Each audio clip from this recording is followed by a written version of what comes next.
Yeah, Ancient Heart here. Got really important, I think, and seminal, really, comment from somebody with codependency who really knows what they're talking about here. So I'm going to read the comment and respond to the comment. And the commenter is Karen. And she says, why we leave the door open to a question I asked in a live stream that was done yesterday now. Borderline personality surviving BPD relationship breakups, broken trust, and no contact. And in that live stream, I asked the question, what is your why? As to not the literal just why, but what is the rationalizations? What is going on? Why so many people with codependency continue to not go no contact, full no contact, which helps greatly in healing and recovery. So Karen, writes in a comment on that video, that live stream, why we leave the door open is because we wish for them to get better. Yes? And I would just say wishing for them to get better is still too much focus on them, and people with codependency struggling to focus more on themselves. And then maybe by some miracle they're calling to say, quote, I'm in therapy, or there's a faint glimmer of hope that they're even considering therapy, or in some way things will improve. Well, I think I've done a couple of videos to this. I totally hear you, Karen, so I'm not arguing anything, just, giving a response back. I've done some videos that talk about this, that even if they say, quote, I'm in therapy, depending, right? It's different for everyone, but generally speaking, when people start out, they haven't had any treatment for BPD, and the older they are, the more difficult it will be, and it's a long process, okay? So even a year of DBT or 2 years of DBT, they can improve some things for sure. They can learn better coping skills in many ways, but it doesn't often it doesn't make for the saving of a relationship. It doesn't create that kind of change. And I would encourage people with codependency to think more about all the damage that you've already accrued, and that this might be something not a tad, but very insurmountable at this point in time. So people with codependency have to think about what are they waiting for. And yes, Karen is explaining a lot of it, but still, for a lot of people, there can be denial in that hope, in that false hope. And that is still in a codependent, unhealthy relational pattern or style, is still putting out to other and waiting for other to do something to help you to feel better. I'm not saying people is either or. People might be working on their own recovery too, but this can be a major block and obstacle to that recovery. And then Karen continued, we want the idealization phase back. Yes, this is huge. It's really huge. Of course people do. But even when somebody, let's say somebody went through 5 years of therapy or 4 or something, and they started to learn how to better relate, and they were somewhat changing. Well, it's not really healthy for people to hold up their lives and wait for years, number one, because what about you, and what about your life, what about living, what about what you're experiencing? And everybody would like the idealization phase back, but you'll never get that back. Whether somebody got treated and you caught up with them many years later or not, the idealization phase, when somebody gets treated and or starts to get really far down the road to recovery, or recovers in some number of years, they're not going to be idealizing you anymore then, you see. So there's no way to get the idealization phase back. And I totally hear you, Karen, and what you're saying there. When I'm doing this video is because I hope it will help. It might help you, might not, but I hope it will help lots of people to think about this. That wanting the idealization phase back is a key aspect of why people with codependency aren't moving on and aren't getting to no contact. It's a wanting of something back that wasn't what you really thought it was, and really wasn't that real, but it felt so good. So with all due respect and compassion, people with codependency are still waiting, like you said, or wanting, having false hope in more cases than not, that the person is going to get enough treatment, and it takes years, and they're going to come back somehow different and changed. But if they were to do that, whether they would come back or not is highly doubtful. But the other thing, because you should be moving, I'm not saying this just to Karen, but every codependent should be moving forward in their own lives and healing. And the thing is, wanting that idealization phase back, it wasn't real in the first place. And it's the way that people with codependency, through no fault of your own, because you didn't know what you were going to get into there, right? But people with codependency are still externalizing the want for the other person to come back, make it work and fix it.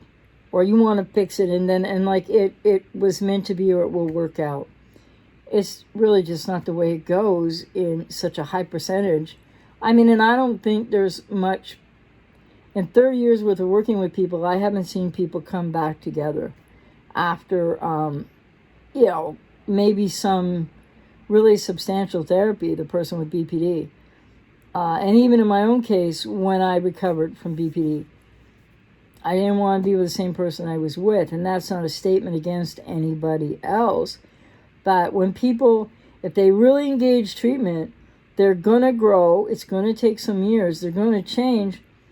And people grow apart that way. And then Karen said, we get some sort of comfort just knowing they're still there and possibly thinking about us.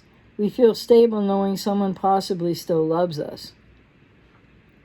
Externalization of what you need to internally learn how to find and do, and you might need to heal something from your childhood to do it, so that you can feel good about yourself, positive about yourself, or better about yourself. And not just you, Karen. You means general you out there. And so that people can find that comfort inside and feel stable internally. Knowing yourself and providing that for yourself, first and foremostly. And when you said feeling stable because someone possibly still loves us, untreated people with BPD, even though they gave you the idealization phase and the mirroring and the people-pleasing from their codependency, they really never loved you. They had no capacity to love you because they don't know who they are and they don't know how to love themselves. And so that's hanging on to the perception and experience that was too good to be true, as if it was real enough that it means they really could love you. It's kind of a mind trap, that, I think. And Karen said, we crave the love and special validation they gave us in the beginning. I would assert that it wasn't really love, it was need, and their need to merge for identity, and not necessarily consciously. But it wasn't really love, but it may well have felt like that, and seemed like that. And the special validation they gave us in the beginning, well, that's an issue for people with codependency as well. How to know yourself better, how to find out from your family of origin, wounded inner child, what do you need to heal inside you so that you can validate yourself and that you don't need that externally from anyone, let alone somebody with BPD who's an ex, who may or may not ever get treatment, and it may take too many years, unlikely that it's going to work out, right? Or that it's going to come back around. And then you said the knowing of our unique nuances. The stuff that no other partner ever knew about us. Well, that's interesting because that can be true.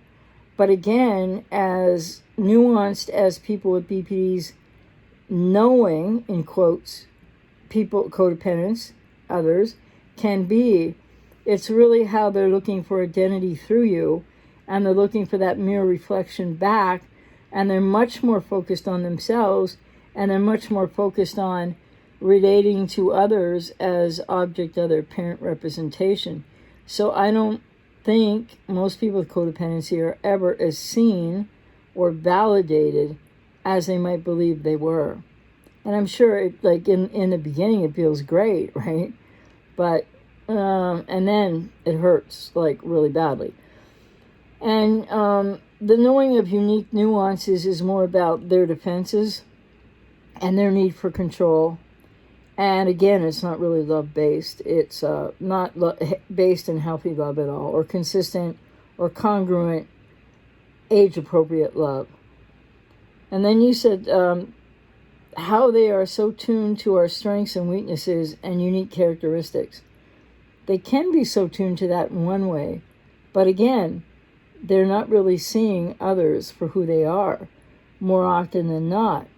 So you might, I don't know your individual situation, Karen, but you might be having a perception of more than was ever really there. I don't know. Because every person with BPD isn't the same. And you said this I know is due to their hypervigilance. Well, yes. And most of what they glean and know about you in their hypervigilance is most of what they'll turn on you when you try to hold them personally responsible when there are difficulties or conflicts that should be relatively easy if two people were healthy to resolve, but turn into big blow-up situations for people with BPD, and sometimes reactively for some people with codependency. So their hypervigilance is all about protection. People with BPD, and especially untreated, are not open enough. They can't tolerate vulnerability. They have, because they often feel out of control emotionally, their hypervigilance is all about protecting themselves. And then if they do know you more deeply or more about you than anyone else has, it's unlikely to be for the reasons that you think that is. It's more about their defense and the defense strategy they'll use to turn all that on you in a heartbeat if they get triggered. And you said, I guess, but as a codependent, it doesn't matter. We are hooked on them like a drug. Yes, and we know it's bad for us, but we do it anyways. Well, there's a key thing, Karen, because here you have a very wise comment that describes this very, very well, your experience, and many other people I'm sure can relate to your experience. And the way you've described it, it's like, look at all you know about it, right? And that insight and awareness can take you to the next step. And I'm going to get to why, and I'm not just saying you, Karen, but why so many people with codependency are going to stay in loops and not get to the next step and not find their way out for a time or quite a while because feeling hooked on them, yes. And you said, yes, many people with codependency know it's bad for them and they do it anyway. At all costs, breaking down mental health, consequences to physical health, etc. So one has to ask the question, what's underneath all that?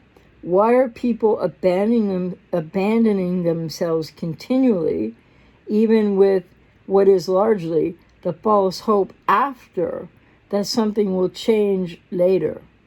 That's a place where a lot of codependents are stuck between what was and what's still wished for and hoped for, but what isn't, and what needs to be radically accepted so one can go forward to what can be for themselves, first and foremostly. And you said, until we can heal and know that loving and respecting ourselves and our health is more important, until we really, quote, get, unquote, that, we will keep going back for more. Yes, very, very insightful, wise comment, Karen. And here's why I wanted to do response to it too, is to say that what you said, particularly here in your last sentence or so, is the exact reason why codependents are in this circle, right? And it blocks recovery. It blocks healing. It keeps people often stuck with many different iterations of things they think about, focus on, dwell on, ruminate about, and or when there's contact off and on in many people's cases because they're not getting to the no contact because people are not wanting to close the door. And people with codependency don't want to close the door. All the reasons you mentioned, Karen, are absolutely valid, but they are detrimental to people with codependency. And people with codependency get into a freeze response on top of, the cognitive dissonance, the emotional dissonance, the search for closure, all of that and more that goes on after these most painful and often confusing relationships.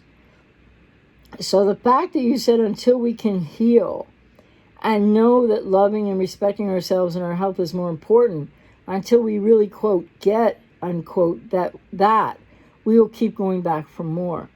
Well, see, that right there, you've encapsulated, I don't know where you are in your personal journey, but you've encapsulated the dilemma of the block to recovery for so many with codependency.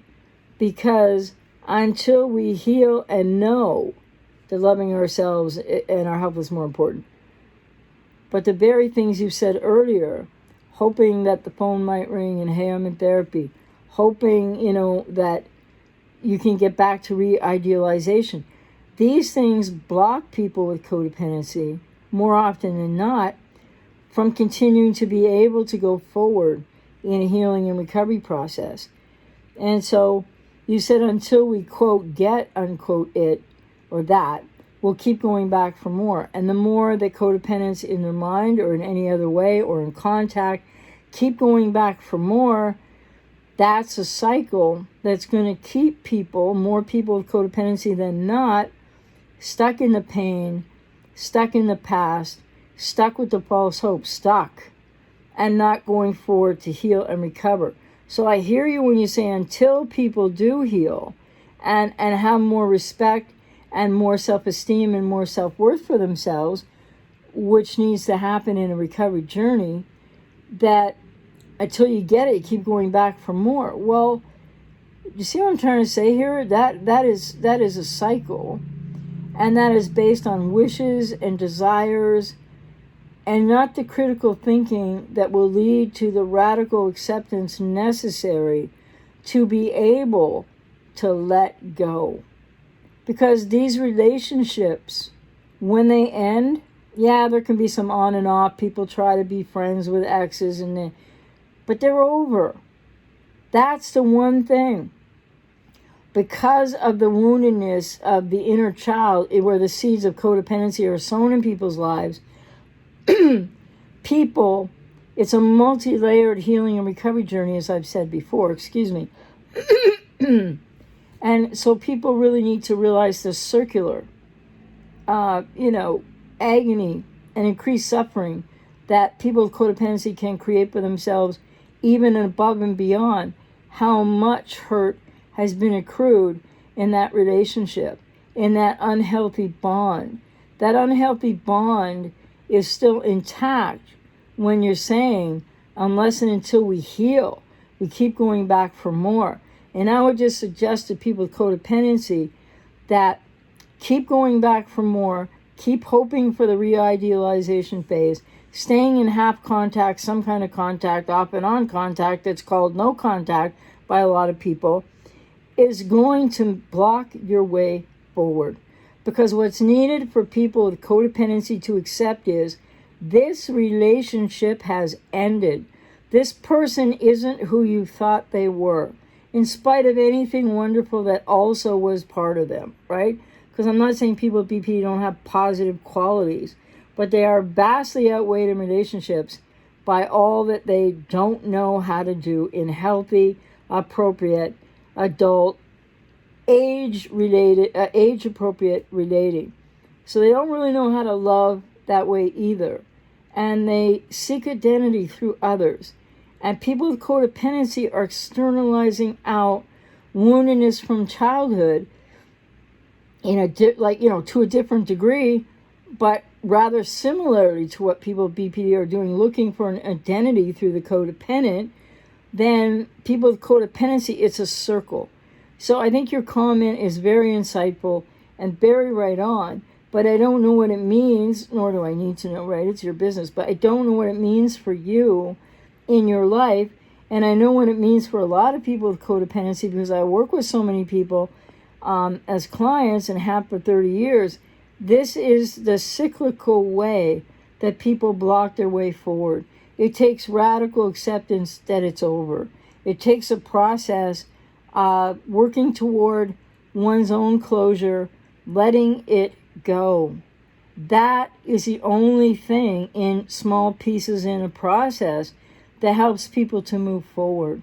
So it depends to what degree, in your case, Karen, you're thinking this versus what you might be in action about in your life, but it might still be slowing you down, if not entirely holding you back. I don't know where you are, and with all due respect, that's not my business. So I hope this will help the commenter. I hope this will help others with codependency to realize you need to go no contact. You need to close the door. Or if you were ghosted and they closed and slammed the door in your face, leave it shut and go a different direction and face the adversity that contributed to how you got into the relationship with them in the first place, so you couldn't know what was going to happen. Face the adversity from the wounded inner child from childhood, where the seeds of codependency are sown, and the codependency and that pattern begins for children, then is carried into adulthood, and the pain and the pattern is multiplied many times over. So I'm suggesting here that although Karen's comment is right on, very explanatory, very insightful, very intelligent, it doesn't speak to the emotional landscape and the choice that codependents need to make to let it be over. Let go of false hope. And of course that's painful. But people with codependency are staving off not only that pain often, they're also trying to stave off and avoid pain that they've been living with all their life.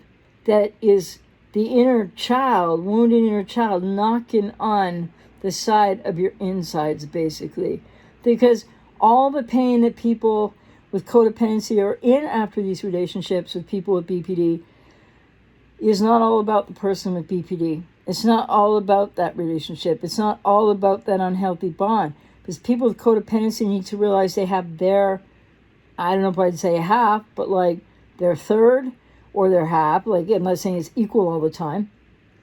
But people with codependency have their own unhealthy relational patterns where they're avoiding their own pain and their own work and their own healing, and continuing to hope that through someone else who's going to change maybe sometime, it can be made all okay. And the fact is it can't be. And even if they were to get therapy and come back years later and they're changed, you still wouldn't be okay if you're codependent, because you have your own journey to take. And as I'm always saying in these videos, there are things you need to know about yourself. I'm not just saying this to Karen. Anybody with codependency, anybody who's still in that mindset of I want, or we, like Karen said, we want, most codependents, for a time anyway, want the idealization phase back. What people really need to know is gotta radically accept it's over. You're in love with the potential of who they might have been or who they may be years from now. But you need to take care of yourself. You need to help yourself. People need to let go. And that's what a lot of people with codependency, due to this freeze, this codependent freeze response, are stuck. And then there's all this hope and all this cycling and all the focus on them and all the thinking about them. That's not going to help you to start getting to where you need to go on the road to your healing and recovery. And you is said generally, not to the commenter. So I hope that that's helpful for someone. I hope that might help somebody to realize that, or many people to realize that if you don't close that door, if you don't radically accept it ended, if you don't radically accept in an emotional, not only intellectual way, that this person is not who you thought they were, and they may never be, and even if they go and get treatment for years, they're going to not be exactly who that you thought they were in the idealization phase, because they will find out who they are, and they will no longer be living their life in idealization to valuation split fashion of relating and then some. So I really hope that people with codependency will think about this and know that it can be hard to get there, as a commenter said, to get to knowing, that you matter more, and that each of you with codependency, need to take care of your own health, and it's more important, and you need to respect yourselves and find healthy self-esteem and healthy self-worth. And I'm out here to work with you if I resonate with you, right? But you need to work with someone, because this idea that until you get it, going to keep going back for more, this is the major block. This is the reason why so many people are hurting, not only months, weeks, months, and a year or so later, but years later. So I hope that made some sense, and I'm passionate about it, and I'm out here to help you if you resonate with me. And radical acceptance that something is over, which is very painful, is going to be the way forward, because otherwise all the woulda, coulda, shouldas, which wouldn't have made any difference, by the way, all the blaming yourself, all the hoping, all the being in love with that person's potential because you didn't actually meet who they are, because they didn't know who they are or who they were, and they still might not know who they are if they haven't had therapy yet, or a lot of therapy.